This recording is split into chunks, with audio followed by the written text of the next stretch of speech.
भोजन के बाद थोड़ा सा सौंफ और मिश्री का भी सेवन अगर आप करें तो जो मुंह से दुर्गंध आती है उसमें कमी आएगी। और एक और छोटा सा उपाय बता रहा हूँ, हनुमान जी का उपाय तो मैंने बता ही दिया।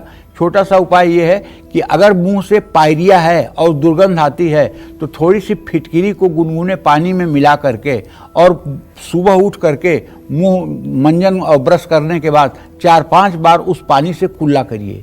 ये अगर 1-2 साल तक आपने कर लिया तो पायरिया भी ठीक होगा, मुंह से दुर्गंध भी दूर होगा। जय मां विंध्यवासिनी। आगे बढ़ते हैं और सिंह राशि की बात कर लेते हैं। कैसा दिन आपका आज बीतेगा, साथ कितना आपका भाग्य देगा, जान लेते हैं।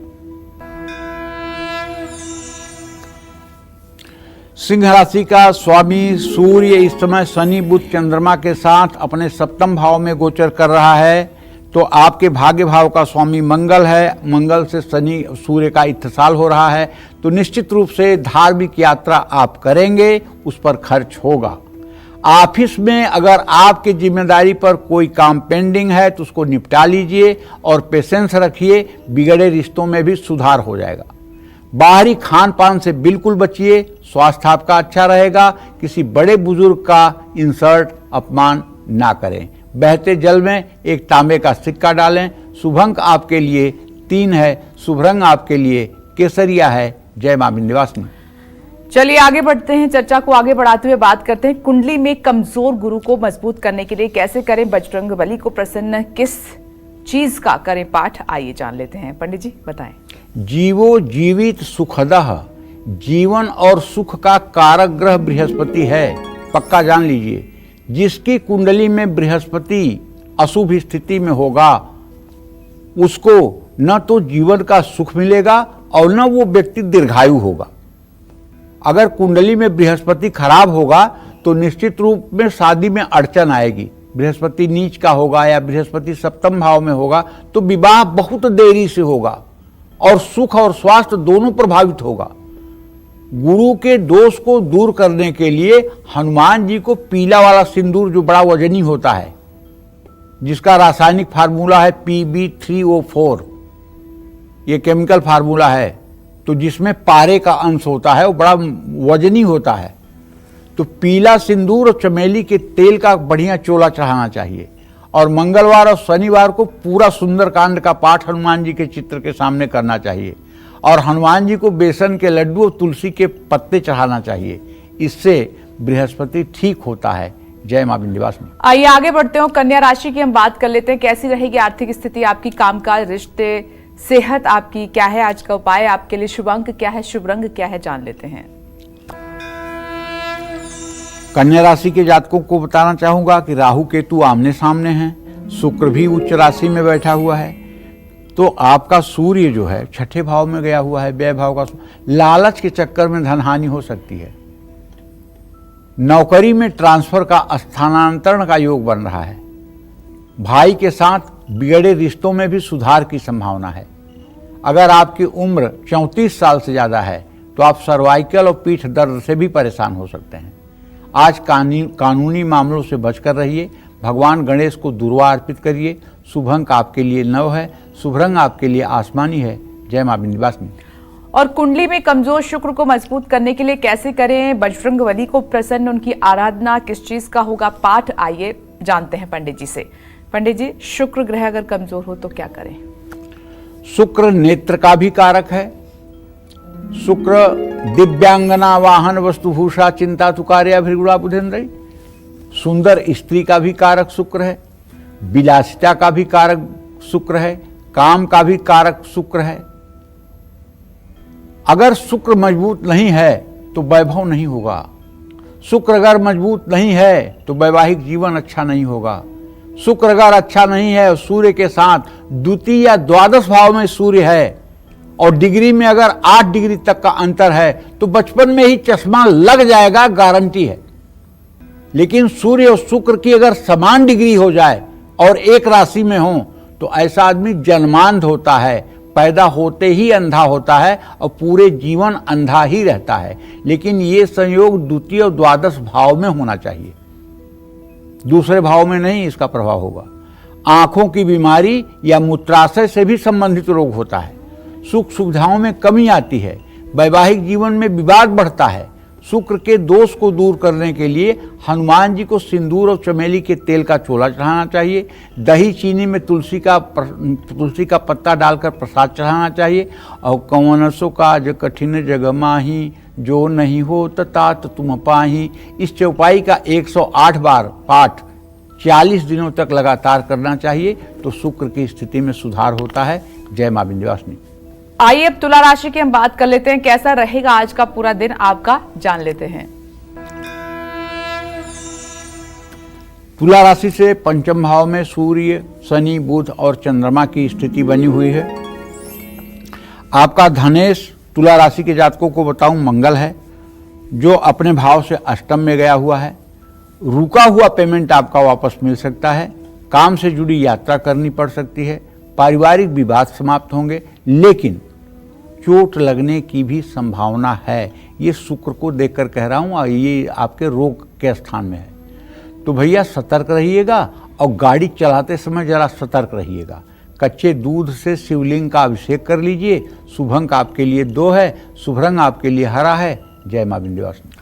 चलिए अपने डिस्कशन को आगे बढ़ाते हुए बात करते हैं शनि पीड़ा से मुक्ति पाने के लिए कैसे करें संकट मोचन हनुमान जी को प्रसन्न, साथ ही हनुमान मंदिर में किस चीज का लगाएं भोग, आइए जान लेते हैं। पंडित जी बताइए।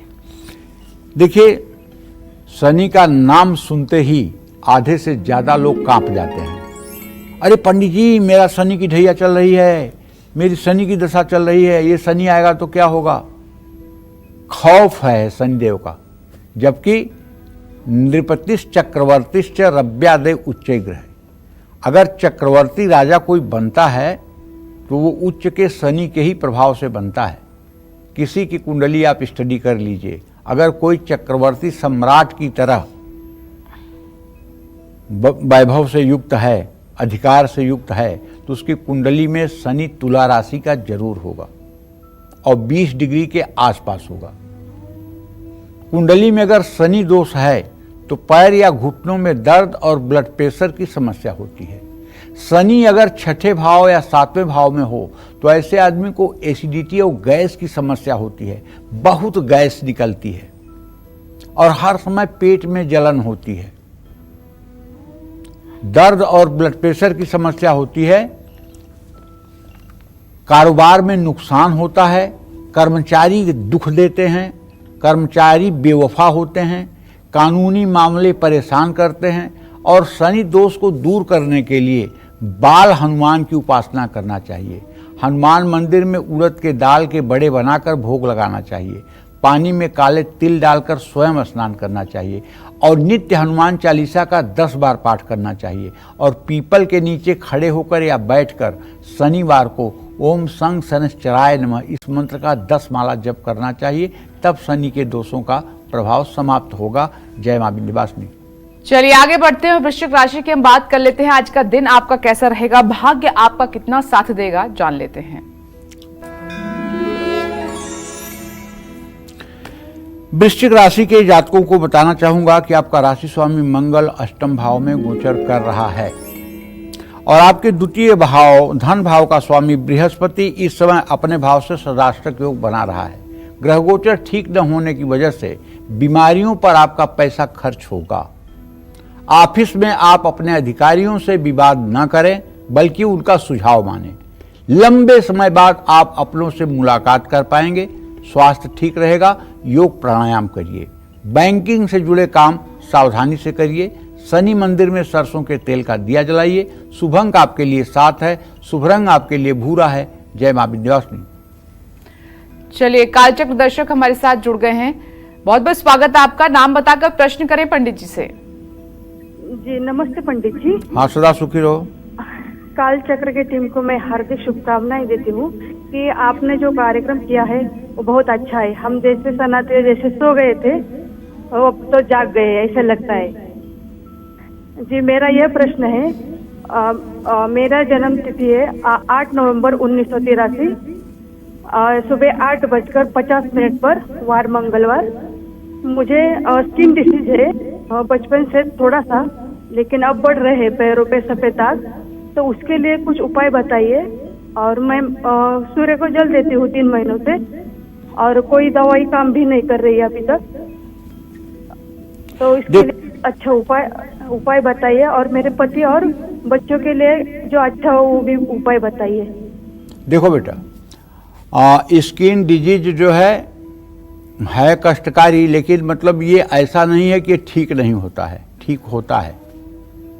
स्किन डिजीज को अगर आप घर में ही रह के ठीक करना चाहती हैं तो मैं गारंटी वाला उपाय आपको बताता हूं, जिसकी पूरी गारंटी है। जैसे आज आपने कालचक्र की टीम को धन्यवाद दिया है, वैसे जब ठीक न होइएगा तो आप कहिएगा कि आप फर्जी उपाय बताते हैं, आपका उपाय हमें फायदा नहीं किया, और मैं सुनने की क्षमता रखूंगा। आपको उपाय बता रहा हूं। सुबह सूर्योदय के समय एकदम उठ करके नित्य क्रिया से निवृत्त होकर के पहले तांबे के लोटे में जल, फूल, अक्षत डाल करके सूर्य को 3 बार में ओम ब्रह्म स्वरूपिणे सूर्य देवाय नमः कहते हुए, सूर्य नारायणाय नमः कहते हुए अर्घ दीजिए। उसके बाद में आप अपने पूजा स्थान में आ जाइए, और पूजा स्थान में जो नित्य आप पूजा करती हैं वो पूजा कर लीजिए। पूजा करने के बाद एक तांबे के हवन कुंड में आम या नीम या पीपल या गूलर या बट वृक्ष की लकड़ियां रख करके और कपूर से उसे जला दीजिए। एक कटोरी में 4 चम्मच गाय का घी, 1 चम्मच सफ़ेद, 1 चम्मच शहद, 1 चम्मच काला तिल और 1 चम्मच चीनी मिला करके, चांदी के चम्मच से मिला करके, और ओम भूर्भुवः स्वः तत्सवितुर्वरेण्यं भर्गो देवस्य धीमहि धियो यो नः प्रचोदयात् स्वाहा बोलते हुए हवन करना शुरू कर दीजिए। हवन करना शुरू कर दीजिए। 108 बार रोज सुबह और 108 बार रोज शाम को हवन करिए। 6 महीने के अंदर आपको चमत्कार दिखेगा। 2.5 साल के अंदर जिंदगी भर के लिए आपसे ये रोग अलविदा हो जाएगा।